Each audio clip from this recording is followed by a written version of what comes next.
നാളെ ഞങ്ങളുടെ best friend ഹെനയുടെ കല്യാണം. രാവിലെ തന്നെ ഇതുവരെ തീരാതെ ഞങ്ങളുടെ പർച്ചേസിങ്ങിന്റെ ലാസ്റ്റ് പരിപാടിക്ക് വേണ്ടിയിട്ടാട്ടോ ഞാൻ ഈ കുളിച്ചൊരുങ്ങി പോകുന്നതിന് തൊട്ട് മുമ്പ് ഇന്നിടേണ്ട പരിപാടിക്ക് വേണ്ടിയിട്ടുള്ള ഡ്രസ്സും സ്ട്രൈറ്റ്നറും കോസ്മെറ്റിക്സും എല്ലാം എടുത്ത് പാക്ക് ചെയ്ത് വെച്ചിട്ടാണ് ഞാൻ പോകുന്നത്.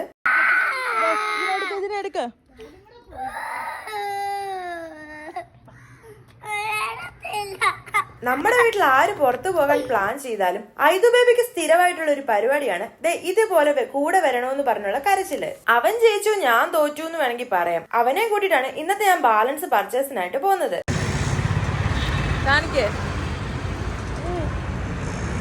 രണ്ട് ഷേക്കൊക്കെ കുടിച്ച് ഞങ്ങൾ നേരെ പോയത് ട്രെൻഡ്സിലാണ്. അവിടെ നിന്നപ്പോൾ നമ്മുടെ ബ്രൈഡ് വിളിച്ചിട്ട് പറഞ്ഞു, എടി എനിക്ക് ഇന്നത്തെ ഡേക്ക് വേണ്ട പൂവിന്റെ കാര്യം ഞാൻ മറന്നുപോയി, നീ ചങ്ങനാശ്ശേരിയിലുണ്ടെങ്കിൽ ജസ്റ്റ് അതൊന്ന് കളക്ട് ചെയ്തോണ്ട് വരാവുന്നു. അങ്ങനെ നമ്മൾ കുറെ കടയിൽ പോയി ഫൈനലി പൂവൊക്കെ വാങ്ങിച്ച് അവിടെ വീട്ടിൽ കൊടുത്ത് തിരിച്ചു വന്നപ്പോഴത്തേക്കാണ് അഖിലാബാബു വിളിച്ചിട്ട് പറഞ്ഞത്, നീ വരാതെ ഞാൻ മുടി വെട്ടില്ല, ഞാനിപ്പോ ബലേസയിലുണ്ടത്.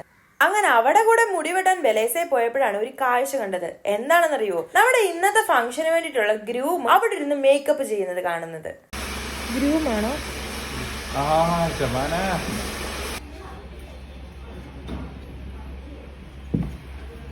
അല്ല, ഉറങ്ങാതെ കണ്ണു തുറക്കില്ലേ, ഉറങ്ങാതെ. അലിയ പോസ്. ഒരു സൈഡിൽ നമ്മുടെ ബാബുമോള് ഹെയർ കട്ട് ചെയ്യുവാണെങ്കിൽ അപ്പുറത്തെ സൈഡിൽ നമ്മുടെ ഗ്രൂം ഇരുന്ന് മേക്കപ്പ് ചെയ്യുവാണ്. കുറച്ചു നേരം ഇവരെ രണ്ടുപേരെ അങ്ങോട്ടും ഇങ്ങോട്ടും മാറി മറിഞ്ഞ് നോക്കി മുടിയൊക്കെ കട്ട് ചെയ്ത് ചെക്കനോടും ഗ്യാങ്ങിനോടും ബായ് പറഞ്ഞ് നമ്മള് നേരെ വീട്ടിലോട്ട് വിട്ടുട്ടോ. പോവാണേ, ബായ്.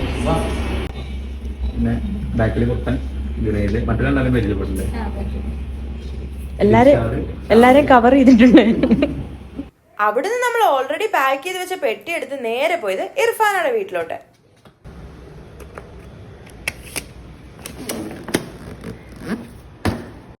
5 മണിക്ക് സ്റ്റാർട്ട് ചെയ്യുന്ന പരിപാടിക്ക് ഞാൻ ഇർഫാനയുടെ വീട്ടിലെത്തിയപ്പോഴത്തേക്കിന് 4:15. ഇന്ന് എനിക്ക് ഉറപ്പായിരുന്നു എല്ലാവരുടെയും വൈകുന്ന നല്ല തെരുവിളിയും കേൾക്കും, ഞാൻ നല്ലതുപോലെ ലേറ്റ് ആവും. അതുപോലെ തന്നെ നടന്നു കേട്ടോ. ഫംഗ്ഷന് ഞങ്ങൾ എത്തിയപ്പോഴത്തേക്കിന് 6 മണി കഴിഞ്ഞു.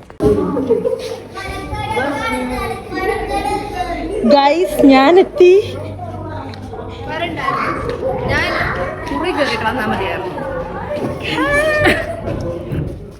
നിന്നെ ഞാൻ ഇടത്തില്ല. ലേറ്റ് ആയതുകൊണ്ട് എല്ലാവരുടെയും മുഖത്ത് നല്ല ദേഷ്യം ഉണ്ടായിരുന്നു. മനപ്പൂർവ്വം ലേറ്റ് ആയതല്ല, സാഹചര്യമാണെന്ന് പറഞ്ഞിട്ട് എവിടെ കേൾക്കാൻ. അങ്ങനെ എല്ലാരെയും ഒരുവിധം കോംപ്രമൈസ് ചെയ്ത് നമ്മുടെ പരിപാടിയിലോട്ട് കടന്നു കേട്ടോ.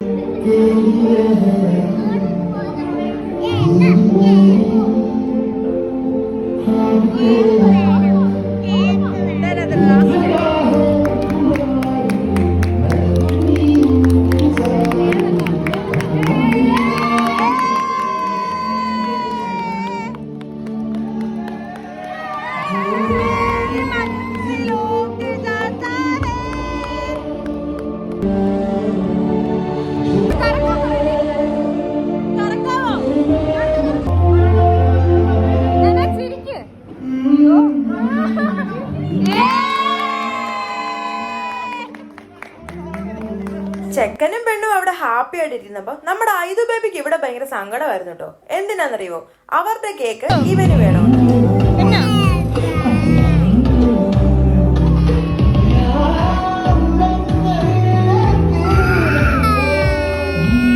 സ്റ്റേജിലിരുന്ന വലിയ കാര്യത്തിൽ ഇവര് കേക്ക് കട്ട് ചെയ്യുമ്പോഴേ നമുക്ക് ഉറപ്പാണ് കേക്ക് ഇവർക്കുള്ളതല്ല, താഴെ ഇരിക്കുന്നത് നമുക്കുള്ളതാണ്. പിന്നെ എങ്ങനെങ്കിലും കേക്ക് കട്ട് ചെയ്ത് സ്റ്റാൻഡ് താഴെ എത്തുന്നിടം വരെയുള്ള ഒരു 1.5 വെയിറ്റിംഗ് ആയിരുന്നു പിന്നീട് നമുക്ക്.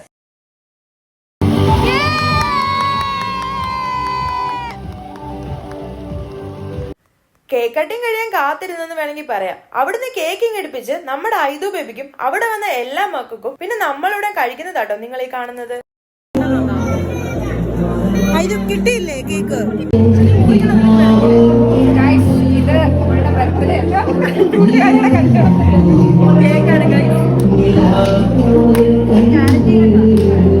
ശബാന നാണക്കേടാ.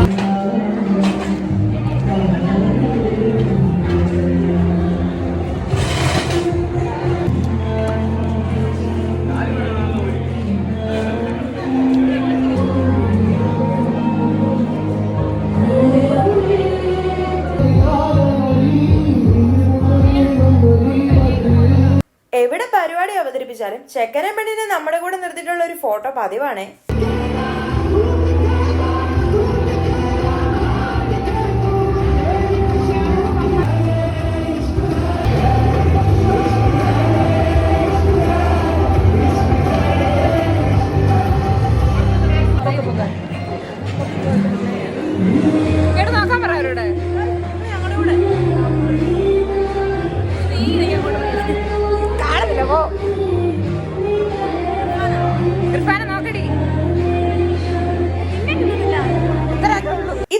മമ്മി എന്തൊക്കെയോ എന്റെ ഫ്രണ്ട്സിനോട് പറഞ്ഞ് തള്ളുന്നുണ്ട്.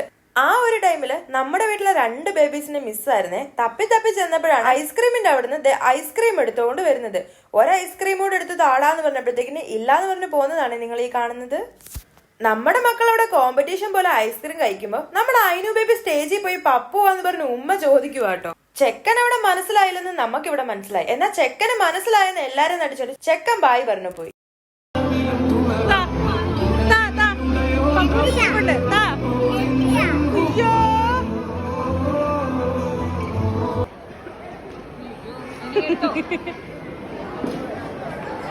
സുട്ടു പെടങ്ങും. ആ വന്നു മൂട് പോയി. ഐനു ബേബിയുടെ തുള്ളല് കണ്ട നമുക്ക് മനസ്സിലാവും പപ്പുവിന് പെണ്ണിനെ കിട്ടി പപ്പുവിന്റെ കല്യാണം കഴിഞ്ഞെന്നുള്ള തോന്നലാണ് നമ്മുടെ ഐനു ബേബി ഇവിടെ കിടന്ന് തുള്ളുന്നത്.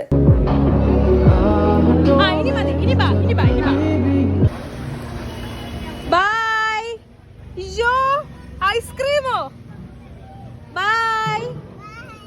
ആ ഒരു ടൈമിൽ നമ്മുടെ വീട്ടിൽ നിന്ന് കൊണ്ടുവന്ന എല്ലാ പ്രോഡക്റ്റിനെയും കളക്ട് ചെയ്തോണ്ട് മമ്മി പോയി. എവിടെ പോയാലും നമുക്ക് ഫുഡാണ് മെയിൻ. അത് അത്താടെ കല്യാണമായാലും ആങ്ങളുടെ കല്യാണമായാലും ബെസ്റ്റ് ഫ്രണ്ടിന്റെ കല്യാണമായാലും ഫുഡ് ഇല്ലാണ്ട് നമുക്കൊരു പരിപാടിയില്ല. അതുകൊണ്ട് ആരുമില്ലാത്ത സമയം നോക്കി വിശന്നിരുന്ന ഞാൻ ഒരു പ്ലേറ്റ് ബിരിയാണി ഇങ്ങ് പൊക്കി. നമ്മളിവിടെ ബിരിയാണിയാണ് കഴിക്കുന്നെങ്കിൽ നമ്മുടെ ഫ്രണ്ട്സ് അവിടെ പത്തിരിയും ബീഫ് കറിയും പൊറോട്ടയും ബീഫ് കറിയും അങ്ങനെ എന്തൊക്കെയോ വെറൈറ്റീസ് ഒക്കെയാണ് കഴിക്കുന്നത്. അൽഹംദുലില്ലാ കല്യാണം എല്ലാം നന്നായി നടന്നു. സ്റ്റേജിൽ ആരുമില്ലാത്ത സമയം നോക്കി നമ്മൾ ചെക്കന്റെയും പെണ്ണിന്റെയും ഒപ്പം കയറി ഡാൻസ് കളിക്കുകയാണ്.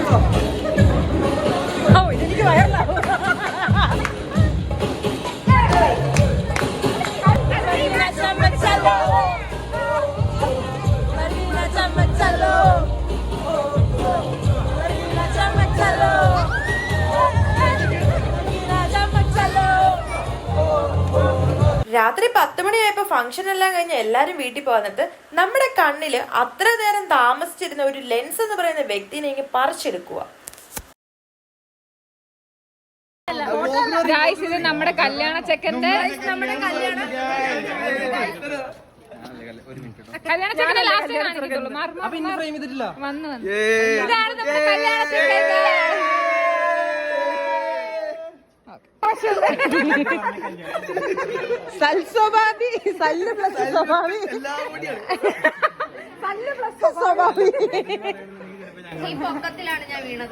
ഞങ്ങളുടെ കൊച്ചിനെ പറ്റി ഞങ്ങള് പറയണോ?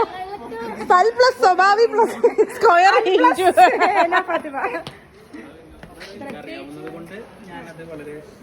ഗൗര്യത്തോടെ എടുക്കുന്നു എന്നിട്ടങ്ങ് വിഴുങ്ങുന്നു.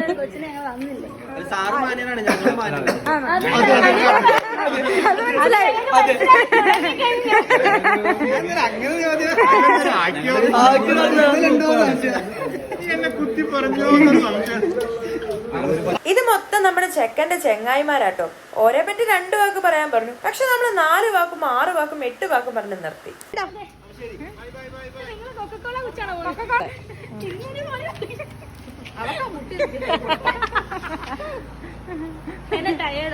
ഗൈസ് ഞങ്ങൾ വെള്ളമൊക്കെ കുടിച്ചിട്ട് കൊച്ചിനെ ഫസ്റ്റ് നൈറ്റ് റൂമിലോട്ട് കയറാൻ പോണ്.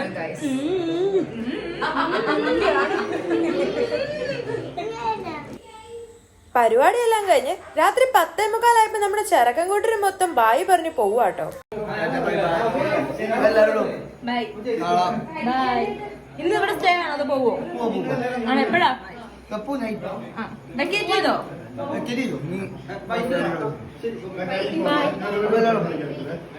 അപ്പൊ ഗൈസ്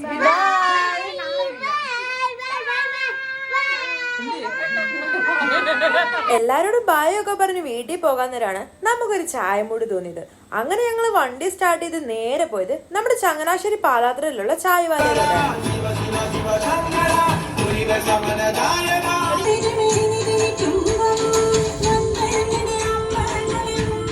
ഞങ്ങൾ ചായ കുടിച്ചിട്ട് പോവാണ് ഗൈസ്.